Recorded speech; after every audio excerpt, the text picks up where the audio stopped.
All right, moving on. Let's talk news and headlines, and we actually have a little special segment within here. So let's start with the injury report this week. Not as long as it's getting shorter and shorter. So finally, guys are getting healthy, and we're getting guys back, and we're starting to see the injuries lessen and lessen as guys kind of get that wear and tear put on them. So it's good to see that. But we do have some notable ones from this week. The Jets rookie running back Michael Carter goes down with an ankle injury to start. And Philadelphia running back Jordan Howard, after just finally showing up, has now gone down with a knee injury. Yeah, that's disappointing. Yeah. Green Bay offensive lineman Elgton Jenkins goes, I think he might be done for the season with an ACL tear. Aaron Rodgers is dealing with a toe injury. Jacksonville wide receiver Jamal Agnew I wish that was turf toe. Has a hip injury. Chicago quarterback Justin Fields has bruised ribs is now confirmed. Indy still not going to play. Yeah, he's not playing this week. He is out. And we will see Andy Dalton, the Red Rifle. Indy offensive lineman Quentin Nelson goes down with an ankle injury, so that is going to, I think, hurt them just a little bit. Also, Tennessee wide receiver A.J. Brown, hand and shoulder injury. He's got multiple injuries on that one play. They said it was a chest, and now it's hand. It doesn't. PFF officially put it out as a hand and shoulder injury. Like his whole arm shoulder, got it could be up. chest. I can Yeah, get that. it's all connected. Yep. Dallas running back Zeke has an ankle injury, but he has just been upgraded to healthy, so he should be fine. But CeeDee Lamb, Dallas wide receiver, does have a concussion, and he's going to still have to clear protocol to get cleared to play here on Thursday. Is that even possible on a short week? Yeah. Okay, I wasn't sure. I mean, guys, you can come back the next day. It's just you have to come in, you have to do the test with the trainers. If you don't, you sit out. So it's like if you don't clear the test at the beginning of the day, you're not playing today. You can get treatment, you can do all that stuff, but you're not gonna step on the field, and you're not lifting. So, and just a couple of headlines here. Nothing major. I do want to get into one big-ish thing that happened, but we'll get to that in a second. Adrian Peterson did get cut by Tennessee, and Phillips Lindsay also got cut by Houston. So. Wasting his man's time. That's what I said. And QBs Goff and Wilson are set to return this week. So just wanted to give those updates there. But there was a report, and if we're talking about head coaches being fired, there is a report out there that Matt Nagy his firing is imminent. And there was a report that said that he was going to get fired after the game, regardless of the outcome. I find that report specifically to be BS. I mean, Matt Nagy has also come out and dispelled that rumor. Mm-hmm. But the reason why I have kind of trepidations about it is because why would you wait if you've already come up and made your mind, I'm firing this man? Why would you wait until after the Thanksgiving game to fire him? Is this just trying to be good tidings for the holiday? Maybe. The other thing might be in the process of that is I'm just hear me out and shoot it down at the very end if you want to. I don't care. Just let me get it out. Just maybe. It just has to do with Thanksgiving. I think that's a secondary to the fact that who would be okay. I'll say this, then I'll say what I have to say. Matt Nagy gets fired. Who takes his place? There is an assistant. I don't know his name. There's an assistant coach that would take his place. Okay. It's not going to be Bill Lazor or one of the coordinators. Assistant coach said assistant coach steps in. Yeah. I don't think they wanted to introduce that person into a trial by fire short week. Here you go. Fair. Barack Obama takes over the country from Bush. Yeah, yes, I said it. Basically just handed, crap, Yeah. a crap situation. So I'm saying if there's any redeeming quality, maybe only because it's a short week, and that's it. Oh no, It I just get that. happens to fall and coincide with Thanksgiving and the holidays. Well, I said he should have been fired after the Cleveland game. That was, oh god, that was a fireable offense in itself, and it feels like that was so long ago now. But regardless, I bring that up to say this: whether Matt Nagy is getting fired now or later, I said it in the last episode. Everybody's got to go. Ted Phillips, Ryan Pace, Matt Nagy, the trifecta need to go. Right. So, well, what's the point in firing them now? Because to your point, I don't think they're gonna fire all three of them all at the same time mid-season. Because if you're firing Matt Nagy was tied at the hip with Ryan Pace. Those two have to go at the same time. We need a new GM and we need a new head coach, or new coaching staff entirely. But that's neither here nor there. So that's one thing. But the reason why I say Ted Phillips needs to go, and I said this, I don't know if I've explained it fully. Ted Phillips being the president of football operations in Chicago, he makes all of the decisions because Virginia McCaskey, the owner of the team, she basically is like, yep, here is the money you have for the year. I don't care what you do with it. This is yours now. You're the CEO. You make all the decisions. If anybody needs to make whoever has final say, it is Ted Phillips.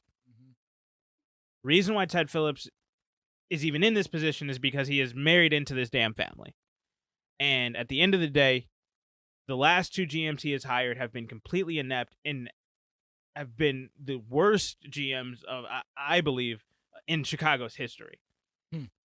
And the funny thing is, the dude that I can't even remember, the one before Ryan Pace, is even worse than Ryan Pace. It's not like he was better. Jerry Angelo? Was he before him? I don't know if it's Jerry. I think there was one more guy before him. After him. But regardless, he has hired these two guys that continuously keep making horrible decisions. And he has this stigma of, just, he breeds a culture of complacency. Philip Emery, that's the name. That's been, God. Yes. Got it. He just breeds this, just with that, Philip Emery and Ryan Pace. You see the two guys that he's brought in and how long he's allowed them to just sit there and F up the team. It just breeds, all right, complacent. I am happy to let you have another shot at this. And that is why I don't have, as long as Ted Phillips is in charge, I don't have any faith Chicago is going to fire, not fire, hold on to somebody, give him another shot, fire him in mid-season, fire him after the season. I have no idea what his plan is, or how much of a hot seat they're on, because of how complacent Ted Phillips has been with just the ineptitude that this team has. So when it comes down to it, I know we say that they should be on the hot seat. I know we say that these guys should definitely be fired. They should have been fired yesterday. They should have been fired last year. They should have been fired the year before that. We keep saying that, but I don't know where Ted Phillips is at with it, because he is just a dude that's like, well, I'll give you another shot. I don't know where to go, so I'll let you have a crack at it one more time. Yeah, disagree, but yeah. But I say all that to say this: we do have an official firing, and New York is trying to blame their woes on offensive coordinator Jason Garrett. I witnessed that earlier. I didn't go into the article too much, but I was like, it's interesting. He's the first to go. Yeah, that's exactly what I thought. I was driving when the breaking news came out, and they go, "Oh, well, you have a firing." And I was like, "Oh, Nagy did get fired." I got excited, and then they go, "Nope." Just New York. They said New York Giants. Was like, "Wow," because we had the conversation a few weeks back saying, well, Joe Judge should probably be on the hot seat based off of the way this team has been playing. Absolutely. And I was like, okay, wow, they actually, Dave Gettleman made a decision, and it was like, no, we made a mistake, and you're not the guy. Let me get this right. Just because I know I'm very small sample size. Just because you was only able to muster up 10 points against Tampa Bay in Tampa, that's a fireable offense now? Now you want to fire? Now. yeah, complete scapegoat moment here. So So 100%. go ahead, finish. But it comes from the press conference that was had after the game. It just felt like Joe Judge was deflecting. It's not my fault. I feel like we should be able to score points here, there, all over the place. But he never said it starts with me. He never says I take ownership over this loss. He never says I got to do better as a head coach. He never says any of that. Mm-hmm. It's all we got to be better. We got to do this better. We got to make decisions better. Okay, cool. You're saying this as a royal we though. You're not saying that as a we, like me and my guys got to be better. It seems like he was trying to put distance, and so when he said that, I was like, wow, he's really trying to throw both coordinators under the bus and be like, this isn't my fault. And I feel like this move even exemplifies that more. Sounds like a dead man walking to me. Yeah. So I would not be surprised if Joe Judge at this point will get fired after if he does. I would not be surprised. Well, I want to know what the what the over and under is. Does he even make it through to the end of the year at this point? Not saying next week, but give it a week or two out, and then they're like, you know what, head coach is gone. Yeah. Now somebody else steps in as interim head. Well, I also believe Dave Gettleman should be fired too, but that's neither here nor there. So what is your take on them letting go, Garrett, as the OC? Like overall, like your opinion, like how do you? What was your thought process? I had the same thought you did. This is a complete scapegoat moment. I mean, I didn't like the hiring in the first place, but I definitely don't. I for damn sure don't think he's the problem over there in New York right now. So I think they tried to save face in the fact that you can't fire the quarterback in the middle of the season. So okay, really. You're talking about New York. I haven't. Yeah, I was just curious. I was curious. It was just. Yeah. I'm not down on Garrett as a coordinator or even as a coach. I am down. He cannot have another head coaching job. Not until he has something significant in offensive coordinating. I'm gonna say I don't think his tenure in Dallas was. It got to a point where you couldn't even evaluate it anymore. It was just running. It was just he was just there, And I'm not saying that's because of him. This is a Jerry Jones thing, and I don't think he could be truly evaluated properly from that. Just from just saying this is what he did in Dallas. No, and he did that with handcuffs on the whole damn time. So I'm like, as much credit as you want to give him, I can't give him that much, flack as well. It's just like, damn, what do you really have? Because this man really was a puppet in Dallas. I think he can coach personally. I just think he had a really bad. He got a real bad rep. I'll just say this: I'll believe it when I see it, and so I would much rather see him go through the ranks of coordinating before I ever see him get the light of day at another head coaching shot. If he gets another head coaching shot before guys like Eric Bieniemy, no, I understand that. But that being said, there's some people that had head coaching jobs right now that I think he should have for sure. So I mean, I get it in the pecking order, but some new blood needs to come out. Chicago, some new blood needs to come out here. I'm putting that out there again. I know you had your guy. I had mine is a big Bieniemy, but Bieniemy is my number two. Okay. I am a firm believer that Chicago needs to go after Lincoln Riley. Lincoln Riley from Oklahoma, and it's going to be a slugfest to try to get him to come out of that Oklahoma job. He loves college football, and I get that. All right, but let's start thinking about more realistic things.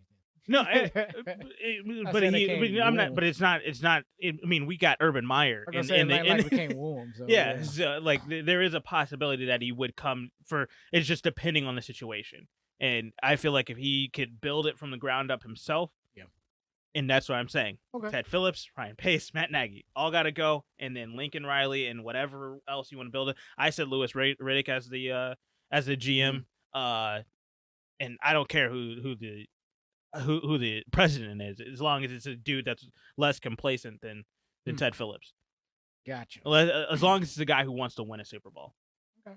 or gal, whichever. I don't. I'm not trying to be saying that it has to be a man. I'm just saying anybody who is looking to make a quantifiable step at winning football games. Hey, I'm not saying this. This is not even. I'm not gender bashing or anything like that. I would almost welcome let a woman president come in. They need a whole new philosophy anyway. Yeah. And I'm like, hell, we have a few McCaskey on in the damn thing. Why now have one, actually lead operations? Because okay, we seen what the dudes, what the guys have done. They've not done much for us as a fan base. And I'm sorry, six freaking playoff appearances in the last 22 years. And I'm like, and that's from 99 to now. I'm like, going back, wasn't very pretty in the 90s. Just saying.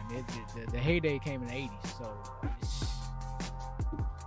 yeah, we need to do. Okay, I don't know how that's how bad it's getting for the Bears. Every segment is becoming a Bears segment. Some kind of way. We were talking about firing coaches.